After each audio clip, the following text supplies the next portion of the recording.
자, 오늘 본문의 말씀이 야고보서 3장 13절부터인데 여기에 이렇게 써 있습니다. 너희 중에 지혜와 총명이 있는 자가 누구냐?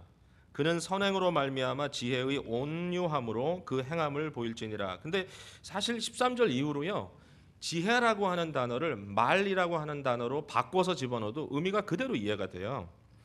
그는 선행으로 말미암아 말의 온유함으로 그 행함을 보일지니라. 그러나 너희 마음속에 독한 시기와 다툼이 있으면 자랑하지 말라.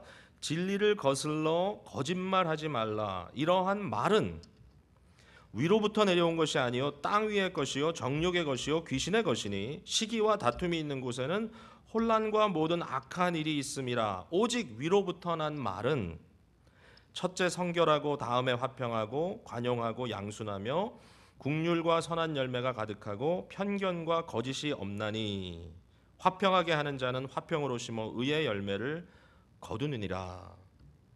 이 지혜라는 말과 말이라는 말이 같은 의미로 사용될 수 있는 그런 내용이다라고 생각이 됩니다. 우리가 어떤 말로 소통하고 있는가? 우리가 그 말을 통하여 정말 지혜를 보여주고 있는가? 자, 그런데 우리 여기서 조심해야 될 것은 뭐냐면요, 우리가 일반적으로 생각하는 지혜, 이 지혜를 어떤 경우는 이것이 두뇌가 명석하다든지 아주 생각이 민첩하고 판단력이 빠르고 모든 상황에서 아주 적절한 얘기를 꺼내고 사람들보다 앞서 미래를 볼 줄 알고 여러 가지를 얘기할 수 있겠지만, 그러나 우리가 잘못하면 이 지혜라고 하는 것을 중립적인 것으로 생각할 수 있다는 거예요. 마치 이것은 그냥 모든 사람들 사이에 평이하게 주어진 것이고 어떤 사람은 더 지혜롭고 어떤 사람은 덜 지혜롭고 이렇게 생각할 수 있는데, 오늘 본문에 보면 그렇지가 않아요. 지혜가 완전히 구분되어 있습니다. 두 가지로. 하나는 어떤 지혜인가 하면은 땅에 속한 지혜입니다. 땅에 속한 지혜.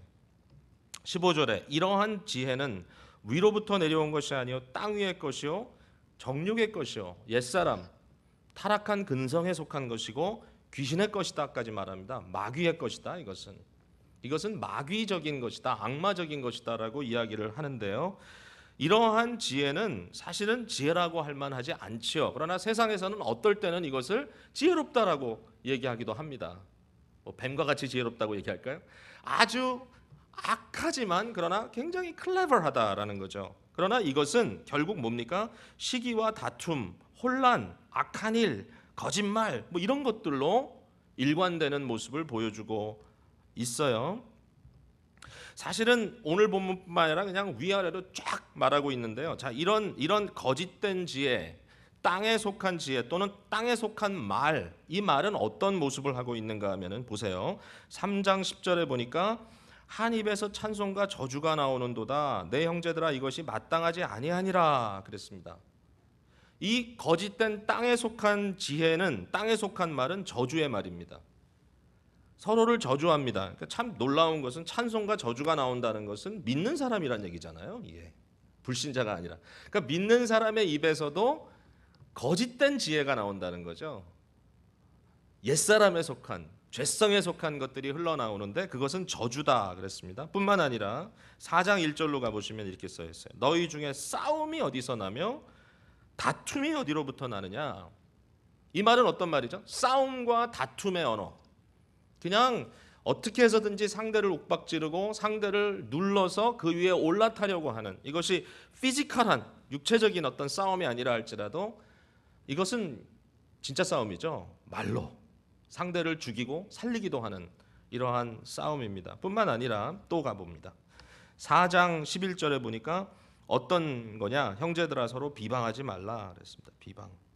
서로를 비방하는 것. 이건 또 다른 차원이죠. 서로에 대해서 아주 비방하고 나쁜 이야기를 하고 가십하고 사람들을 아주 나쁜 사람으로 만들어버리는, 사실 어떻게 얘기하느냐에 따라서 사람은 어떨 때는 굉장히 훌륭해 보이기도 하고 어떨 때 굉장히 초라해 보이기도 하거든요. 이 사람이 참 별 볼 일 없어요. 어떻게 보면 그냥 주위 사람이 어떻게 하느냐에 따라서 막 위로 올라가기도 하고 아래로 그냥 꼬라박기도 하고. 그런데 말에 힘이 있으니까 이 말을 가지고 상대를 저주해버리고 뿐만 아니라 다투고, 뿐만 아니라 여기서 말하는 것처럼 비방해버리는, 이게 단가요? 또 하나 여기 나오고 있어요. 4장 16절에 보니까 이제도 너희가 허탄한 자랑을 하니 이러한 자랑은 다 악한 것이라. 또 이 땅에 속한 말은 뭐냐면 자기 자랑하는 말. 자기 잘났다는 얘기만 그냥 계속 쏟아붓는 거예요. 자기 얘기.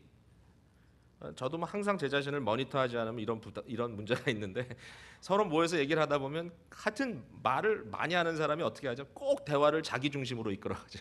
결국은 자기가 잘한 얘기, 자기 경험, 자기가 하고 싶은 얘기를 대화의 중심에 두고 모든 사람이 듣도록 만드는, 결국은 자기 자랑에 익숙해져 있는 이러한 것. 그러니까 내가 하이라이트가 되지 않고 내 얘기가 자랑되지 않으면 별로 그 대화에 끼고 싶지 않은, 남의 얘기는 듣고 싶지 않은 뭐 이러한 거죠. 그러니까 칭찬은 굉장히 인색한데 자기를 자랑하는 말에는 굉장히 앞대는 이런 모습을 볼 수 있어요. 이 모든 것이 뭐냐? 이것은 땅에 속한 지혜다 그랬습니다. 땅에 속한 말이다. 정욕적이고 마귀적이다 그랬습니다. 마귀의 캐릭터예요, 이게. 그죠?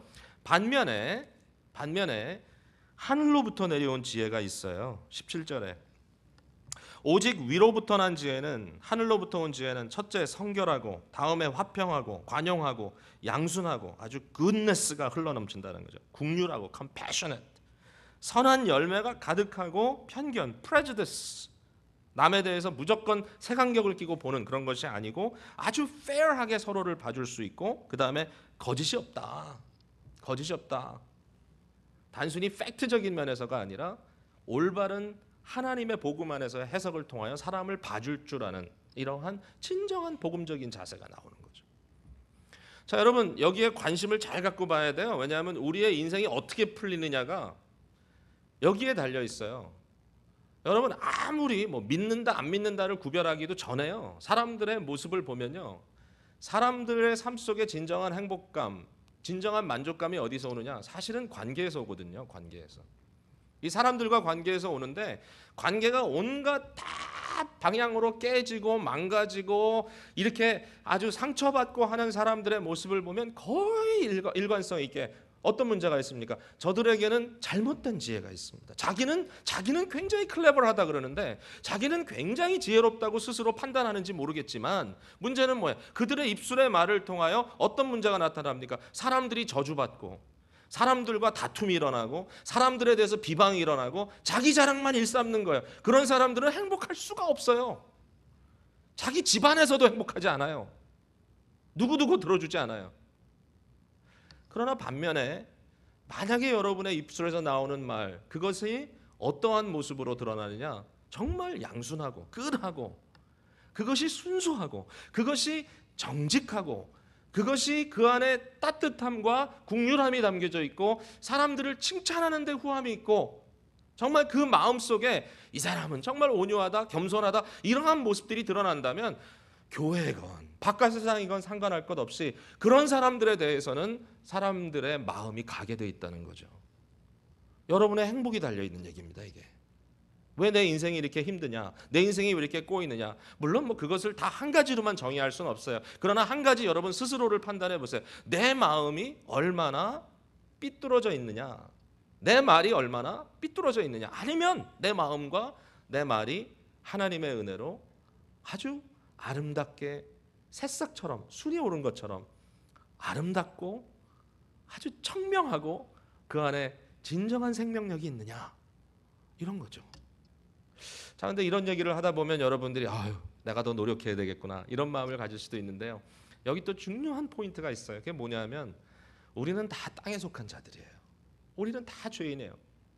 우리는 다 심령이 병들어 있어요. 다 치유받아야 돼요. 다 문제 해결을 받아야 돼요. 그러면 어떻게 하느냐? 위로부터 온 지혜를 받아야 되는데, 말 그대로 위로부터 온 지혜는 우리가 스스로 끌어내릴 수 있는 지혜가 아니에요. 이것은 오직 하나님께서 우리에게 은혜 주심으로 믿음으로 주를 바라고 주님께 전적으로 우리가 의지하며 얻을 수 있는 하나님의 거룩한 선물이에요. 그러니까 오늘 이 자리에 나오신 분들이 나는 성격이 더러워서 뭐 이렇게 오늘 이 자리에서 너무 여러분들이 스스로를 폄하할 필요가 없어요. 다 문제예요. 우리 모두가 다. 여러분 성격이 더러운 사람만 문제인가요? 성격이 좀 깔끔한 사람도 문제예요. 어떨 때 보면 아주 그냥 깔끔스럽게 악랄해요. 그러니까 이게 깔끔하다고 되는 것이 아니에요. 뭐 다 우리가 흠이 있죠.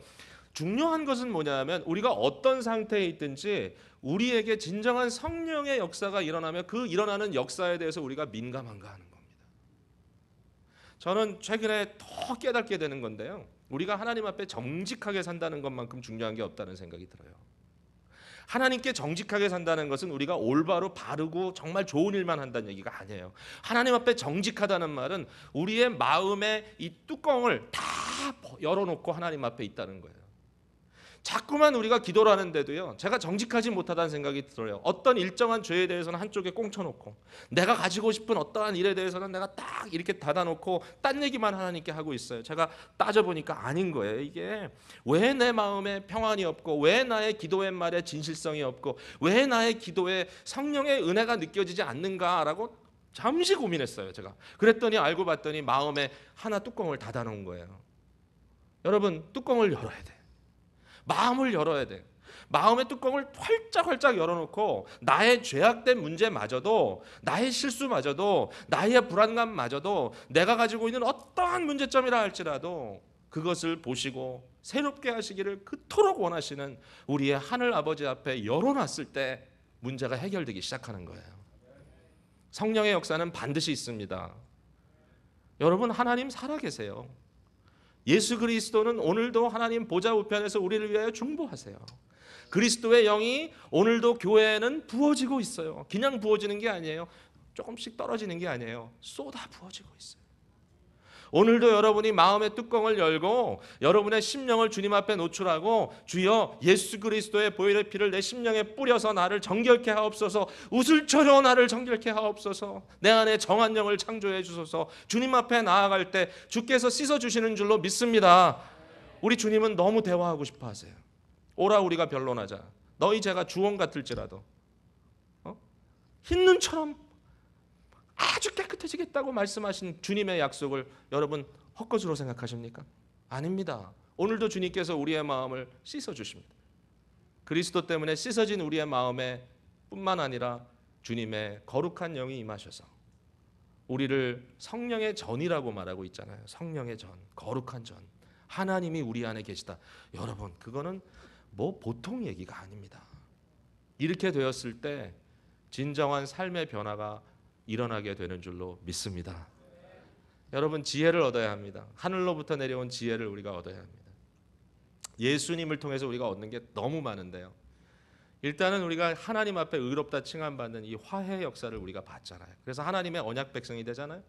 근데 하나님의 언약 백성이 된 사람에게 예수 그리스도가 믿음의 주이시기 때문에, 우리의 믿음의 최고의 대표자가 되시기 때문에 그분을 따라가는 특권이 있어요. 그분을 닮아가는 특권이 있어요. 뿐만 아니라 유기적으로 내 안에 그리스도가 거하시고 성령으로 내가 그리스도 안에 거할 수 있는 그리스도와의 연합과 그리스도와의 교통이라고 하는 놀라운 영적인 현실이 있어요. 이 안에서 우리는 그리스도의 그 아주 적극적인 하나님을 향한 순종의 모습을 배울 수가 있습니다. 예수 그리스도의 순종의 모습을 저는 네 가지로 보통 설명을 합니다. 복잡하게 설명 안 하고, 하나는 그리스도의 믿음. 그리스도의 믿음은 뭐냐면 아버지에 대한 전적인 신뢰. 아버지에 대한 전적인 신뢰. 어떠한 일을 당하더라도 하나님만 의지합니다. 나의 영혼도 주께 맡기고 나의 미래도 주께 맡기고 주님께 맡기기 때문에 가끔은 내게 좀 이익이 안 될 것 같지만, 내가 저 사람에게 지금 지는 것 같지만, 그러나 아버지께 맡깁니다. 너희가 원수 갚지 말라. 악을 악으로 갚지 말고 선으로 악을 이기라. 원수 갚음은 내게 맡기라. 하나님만 신뢰합니다. 두 번째로는 예수님의 사랑입니다. 예수님의 긍휼. 사람들에 대해서 긍휼히 여길 줄 아는 마음. 예수님에 대한 말씀 기사를 보면요, 복음서를 보면 계속 반복돼서 나오는 말이 주께서 그들을 긍휼히 여기사, 주께서 저들을 불쌍히 여기사. 그 말은 예수님의 창자가 떨렸다. 창자가 이 떨렸다, 이런 뜻이에요. 뱃속에서부터 떨림을 느낄 만큼 불쌍히 여기는 마음. 여러분, 그게 있으면요, 어떨 때는 나한테 막 다구치는 사람도요 불쌍히 보여질 때가 있어요. 왜? 얼마나 힘들면 저럴까? 얼마나 어려우면 저럴까? 저들의 인생이 얼마나 찌들어 있으면 아무 일도 아닌데 이렇게 폭발할까? 긍휼히 여기는 마음. 그 다음에 세 번째는 예수님의 소망이에요. 소망. 이 소망은 하나님 나라의 소망이에요. 뜻이 하늘에서 이룬 것 같이 땅에서도 이루어지이다. 기도하라고 하신 주님께서는 하나님의 질서, 하나님의 나라의 이 성취됨이 이 땅에서 이루어질 거라고 하는 확고한 소망을 가지고 사역하셨어요. 세계 한 정말 구석인 이스라엘, 당시 유대라고 하는 작은 나라, 그것도 외국의 속국으로 되어 있는 나라, 그곳에서 예수님 사역하셨어요. 그 나라 가운데서도 변방 중에 변방인 갈릴리에서 사역하셨어요. 겨우 가신 데가 예루살렘. 예루살렘 대단한 것 같지만 당시에는 별로 유력하지 않았던 작은 도시예요.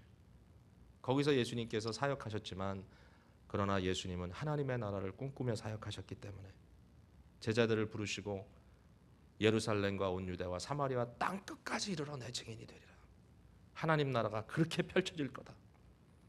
여러분, 지금은 암담하고 눈앞에 보이지 않고 내 문제가 절대로 해결될 것 같지 않고 이 찌그러진 관계가 다시 어떻게 될 수 있는 가능성이 불가능한 것 같지만 여러분, 예수님께서 소망하시는데 여러분이 왜 포기합니까? 예수님께서 소망을 품고 계신데 왜 포기하냐고요. 그 예수님의 소망을 우리가 가질 때 우리는 예수님의 적극적인 순종을 따라가는 겁니다. 이 모든 것이 종합적으로 이루어지는 네 번째가 뭐냐면 예수님의 지혜예요. 지혜. 예수님의 지혜. 믿음, 소망, 사랑은 여러분 너무 잘 아시죠? 거기에다 지혜를 하나 더 하세요. 예수님의 지혜. 환난과 핍박을 당하실 때나 유혹을 당하실 때 예수님은 너무나 지혜롭게 살아가셨습니다. 이 예수님의 지혜를 통하여 사람을 살리는 역사가 우리 가운데 이루어져야 될 줄로 믿습니다. 예수님의 지혜를 잘 구표해 주고 있는 한 구절이 있어서 그쪽을 한번 볼게요. 우리가 시편 119편입니다. 시편 119편 구약 성경으로 넘어가서 895페이지 가시면 97절이 나옵니다. 시편 119편의 97절. 이게 제일 긴 시예요. 사실 시편 119편은 하나의 시가 아니라 22개의 시로 되어 있습니다. 8줄로 되어 있는 22개의 시가 아주 질서정연하게 나오는데 여러 가지 설명을 제가 드리진 않겠습니다. 근데 이 97절부터 나오는 이 시는 시편 119편 전체가 하나님의 말씀을 찬양하고 말씀이 귀함을 자꾸 이렇게 드러내는 그런 시인데요. 특별히 그 하나님의 말씀을 통하여 얻을 수 있는 지혜에 대해서 얘기를 합니다. 한번 볼까요? 97절에 내가 주의 법을 어찌 그리 사랑하는지요 내가 그것을 종일 작은 소리로 읊조리나이다. 이 작은 소리로 읊조린다는 것을 이전 성경은 묵상한다 이렇게 한마디로 표현했는데 풀어서 이렇게 썼어요. 주의 계명들이 항상 나와 함께 하므로 그것들이 나를 원수보다 지혜롭게 하나이다. 나의 대적자보다도 내가 더 지혜로워졌습니다. 뿐만 아니라 99절 내가 주의 증거들을 늘 읊조림으로 나의 명철함이 나의 모든 스승보다 나으며 주의 법도들을 지킴으로 나의 명철함이 노인보다 나으니이다.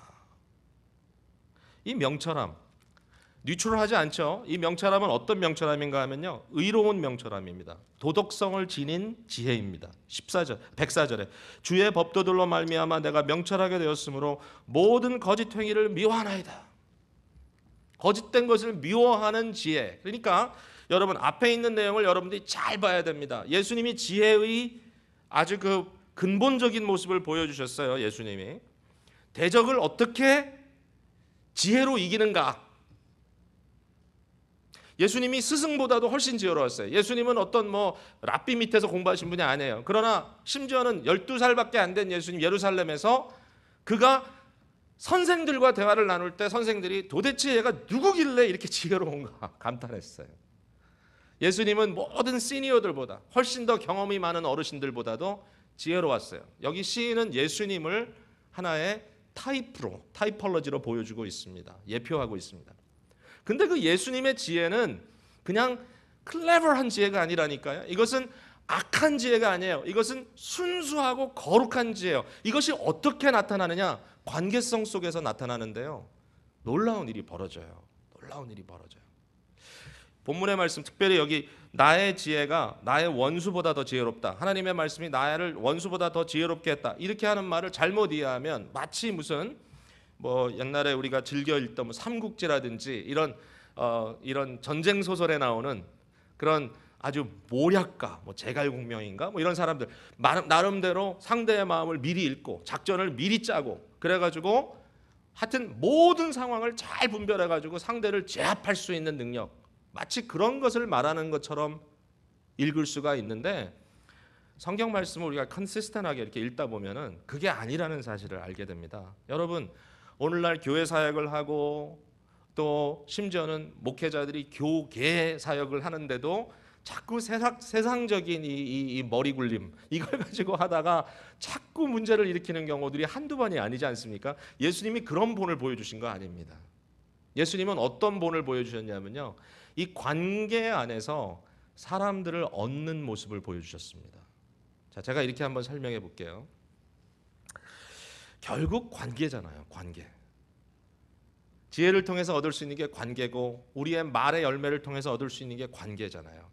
결국은 이 관계인데 이 관계가 너무너무 중요한데 우리가 살아가면서 관계를 자꾸 끊어버려요. 그런 것 같아요. 자꾸 잃어요, 친구들을. 20대는 모두가 친구인데 30대는 좀 줄고 40대, 50대를 가면 몇 명 안 남고 뭐 이런 얘기를 하더라고요. 정말 그렇습니다. 제가요 몇 주 전에 그 CVS라고 하는 그 우리 동네에 있는 그 파마시 약국에 가가지고 이제 약을 픽업하러 갔는데 제가 약을 픽업하려고 카운터에 서 있는데 저쪽 뒤에 의자에 연세가 좀 지극히 드신 어르신 한 분이 백인 어른인데 거기 걸터 앉아 계셨어요. 제가 보니까 80세 넘기신 분 같아요. 나이가 많으신 분이에요. 근데 좀 불편해 보이시더라고요. 그분이 거기 앉아 있는데 아마 약을 기다리는 것 같아요. 그런데 비슷하게 연세가 드신 어르신 한 분이 그 앞으로 이렇게 오더니 굉장히 반갑다는 듯이 환하게 웃으면서 손을 내밀면서 악수를 청했습니다. 그랬더니 이분이 쳐다보면서 당신이 누구냐 뭐 이런 굉장히 좀 의문에 찬 얼굴로 이렇게 쳐다봅니다. 그때 이분이 나는 누군데 내가 아무개를 통해서 당신을 만났다. 기억 안 나느냐 그때. 아무개 이름을 대더라고요. 그랬더니 이분이 얼굴 표정이 하나도 안 변합니다. 아무개 이름을 대는데 이러고 보고 있어요. 그러면서 나중에 하시는 말이 무슨 얘기를 하냐면 이 앉아 계신 어르신이 They're not my friends anymore. 그들은 더 이상 내 친구가 아닙니다. 이렇게 딱 말을 잘라버리더라고요. 그러니까 뭐 더 이상 무슨 대화가 되겠어요. 그래가지고 그냥 싸늘하게 가버리셨어요. They're not my friends anymore. 80세가 넘은 노인이신데도 지금 와서도 그들의 삶 속에 이처럼 They're not my friends anymore. 딱딱 끊어내는 이러한 모습을 보게 됩니다. 여러분, 여러분의 인생에 사람을 잘라내버린 경우가 얼마나 많습니까? 어떤 우리 교회 성도 한 분은 나중에 고백을 하더라고요. 정말 저는 아주 최악입니다. 다 잘라냈습니다. 친구들 다 잘라냈습니다. 심지어는 가족, 형제까지 다 잘라냈습니다. 그러면서 하는 말이 너무 후회스럽다는 거예요. 자기 인생이 너무 고립되어 있고 너무 고독하고 다 잘라냈다. 내가 새롭게 시작하고 싶습니다. 한두 명이 아니더라고요. 그런 분들이. 여러분의 인생에 쳐낼 거 다 쳐내고 조금이라도 내 마음에 실망을 주고 아이 저놈이 내 뒤통수를 쳤어. 잘라내고 나의 대적들이라고 다 잘라내고 나면 누가 남든가요? 여러분에게 약간의 실망이라도 주었던 모든 사람들을 다 쳐내고 나니까 여러분 인생이 행복하던가요? 친구 하나를 킵한다는 게 그렇게 쉬운 일은 아닌 것 같아요. 제가 20대에 만났던 친구를 40대에 잃어버릴 뻔했습니다. 정말 뒤통수를 쳤습니다. 제 뒤통수를. 제 등에다가 비수를 꼽았습니다. 자기는 제가 모른다고 생각했습니다. 아주 중요한 어떤 그 관계 속에서 공적인 문제에서 어떻게 저럴 수 있을까? 처음에 그가 보낸 이메일을 제가 봤을 때 다른 사람한테 보낸 건데 공적인 이메일을 봤을 때 아니 이 친구가 어떻게 이런 이야기를 여기 담을 수 있는가? 너무 흥분했어요. 너무 흥분했어요. 그 친구가 한국에 있었어요. 저는 필라에 있었고 다른 일로 한국을 가게 됐습니다. 그 친구를 만나기로 약속했습니다. 그리고 제 마음이 너무너무 아파가지고 내가 이 친구를 그냥 단 한 주먹에 보내주겠다. 저는 그냥 막 마음에 그냥 작정을 하고 그리고 한국에 그 제가 머물던 숙소 옆에 있는 교회 새벽 기도를 가가지고 이제 기도를 하는데 하나님께서 기도하는 중에 이 성령께서 이렇게 마음에 좀 이렇게 너징하시는 경우들이 있잖아요. 기도하는데 응답을 주셨어요. 그 응답이 뭔지 알아요? 야, 걔 너 친구 아니냐? 그 얘기 한마디가 제 마음속에 떠오르는데 그때부터 통곡을 하고 울었습니다. 제가 너무너무 마음이 아파서. 걔 너 친구 아니냐? 친구라면 말을 해야 될 거 아니냐? 친구라면 용서해야 될 거 아니냐? 친구라면 회복해야 되지 않겠느냐? 그런 마음에 막 메아리가 치는데 그 앞에서 통곡을 하고 결국은 그 다음날 그 친구를 만났는데 하나님이 마음에 평강을 주시니까요. 또박 감정적이지 않게 서로 상처받지 않을 말로 얼마나 문제를 잘 풀어가든지 제가 나중에 너무 기특했다니까요. 제 자신이.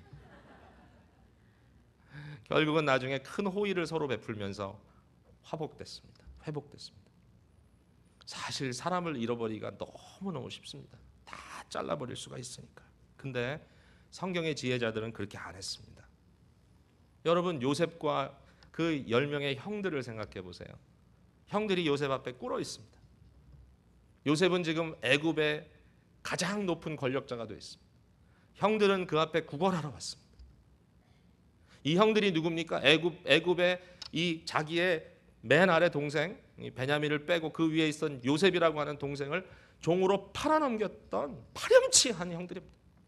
그러나 요셉의 지혜는 뭐였죠? 그들에게 얘기합니다. 당신들이 나를 팔았으므로 근심하지 마소서. 당신들은 나에게 악을 행하려고 했지만 그러나 하나님은 생명을 구하시려 나를 당신들 앞서 보냈습니다. 하나님의 손길을 본 거예요. 여유가 생긴 거예요. 하나님의 역사가 기이했던 거예요. 지혜로웠던 거예요. 그는 형들을 얻었습니다. 뿐만 아니라 동생도 다시 찾고 부모님도 다시 찾았습니다. 이것이 성경이 말하는 그리스도적 지혜입니다. 예수님도 마찬가지예요.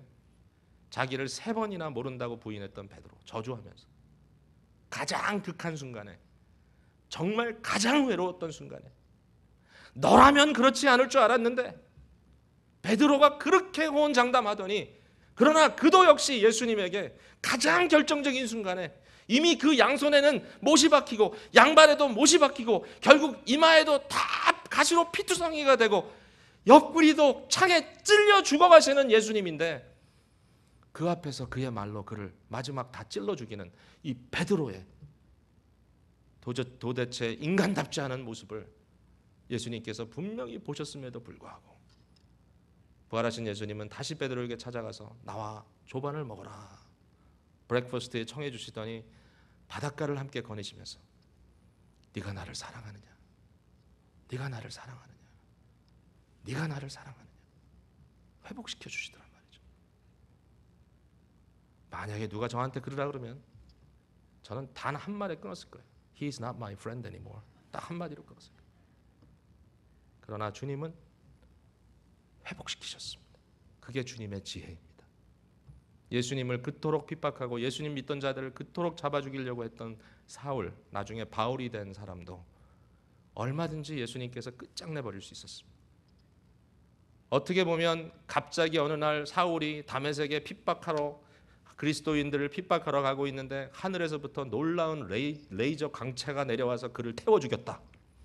그렇게 만약에 기사가 났으면 크리스찬들이 할렐루야 아멘 주님은 살아계시다 그러지 않았겠나라는 생각도 듭니다. 그러나 그렇게 안 하셨습니다. 사울을 잃어버리지 않았습니다. 사울을 예비한 그릇이라고 불렀습니다.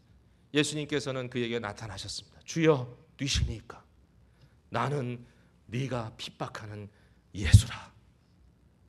그를 회복시켰습니다. 이게 하나님의 지혜입니다. 예수님의 지혜입니다. 예수님의 생명을 살리는 말씀입니다. 이게 진정한 지혜예요. 제가 제 자신의 삶을 이렇게 반성해 볼 때가 참 많습니다. 요새는 나는 도대체 어떤 존재인가. 뭐 받은 은혜도 너무 많지만 가끔 보면 그 받은 은혜답지 않게 제가 참 부진하다라는 생각을 할 때가 참 많거든요. 근데 제 마음속에 최근에 아주 절실하게 깨달아진 게 뭐냐면 사람들이 나를 별로 좋아하지 않을 수도 있겠구나. 이게 깨달아졌어요. 저는요 세상의 모든 사람들이 저를 좋아하는 줄 알았어요. 이 남자도 공주 그 신드롬 같은 게 있습니까? 왕자병입니까? 네. 저는 진짜 왕자병 환자였습니다. 제가 생각할 때 그래요. 그 모든 사람들을 다 나를 좋아하게 만들어야 된다고 막 생각하고. 근데 어느 날 생각이 퍼뜩 들었어요. 사람들이 나를 싫어할 수도 있겠구나. 나를 싫어할 수도 있겠구나. 저의 이제 좀 부족함을 발견한 거죠. 그리고 이제 거기에 대해서 이제 액셉트를 하는데, 한 가지 제가 스스로에 대해서 액셉트한 게 뭐냐면, 사람들이 저한테 이런 눈초리를 많이 줘요. 그래 너 잘났어. 이런 눈초리를 좀 많이 주거든요. 제가 잘난 척을 하는 것 같아요. 아무리 생각해도. 이렇게 모여서 얘기하다 보면요, 저보다 좀 이렇게 목회 연륜도 많으시고 지금 누구라고 얘기하면 좀 뭐 한국에서 엄청나게 활약하시는 뭐 대단한 어르신 목사님들 앞에서도요, 뭐 이렇게 얘기하다가 좀 마음에 들지 않는 얘기를 하시면요, 제가 딱 잘라요. 그거 틀렸다고. 그리고 어떨 때는 자르는 정도가 아니에요. 제 생각을 또 한 5분에서 10분 그 자리에서 아주 줄기차게 말씀드려요. 그러면 참 그 어르신들은 어르신이에요. 왜냐하면 그분들은 가만히 들어요. 그래, 그런 면도 있구나. 그거 보면 그분들이 왜 어르신인 줄 알 수가 있어요. 근데 저는 그게 아니거든요. 저는 그냥 줄기차게 제가 잘났다고 그냥 수정해주고, 이게 바르다 자르고, 신학적으로도 막 비판하고, 그걸 너무 잘해요. 제가 너무 잘해요. 너무 잘한다기보다는 잘하는 척을 해요.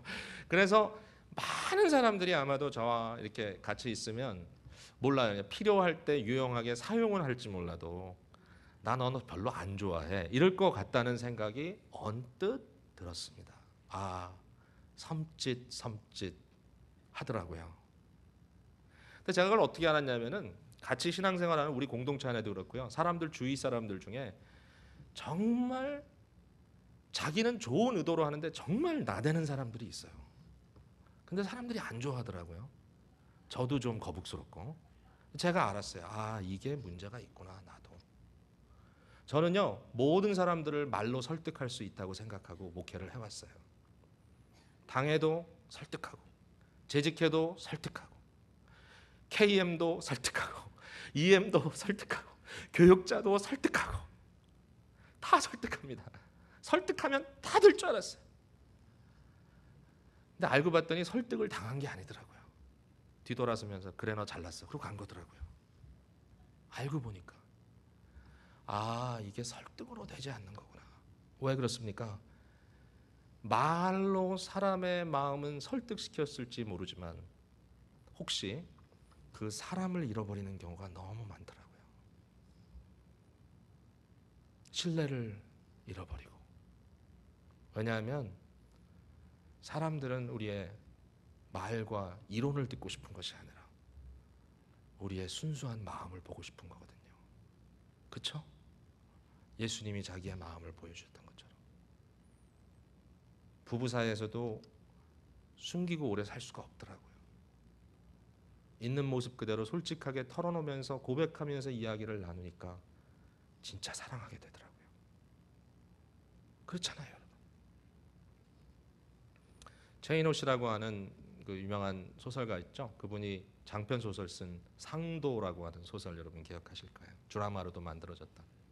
거기에 임상옥이라고 하는 조선시대 유명한 상인 얘기가 나오는데 그 명대사를 제가 잊어버릴 수가 없어요. 그분이 이런 얘기를 하죠. 장사는 이윤을 남기는 것이 아니라 사람을 남기는 거다.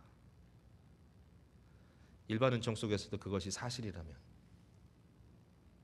예수 그리스도를 구주로 모시고 그분을 우리의 주인이라고 얘기하고 그의 제자라고 살아가기를 그토록 자랑하는, 그것이 우리에게 모든 것이잖아요. 사실은 예수님 빼면 뭐가 남아요?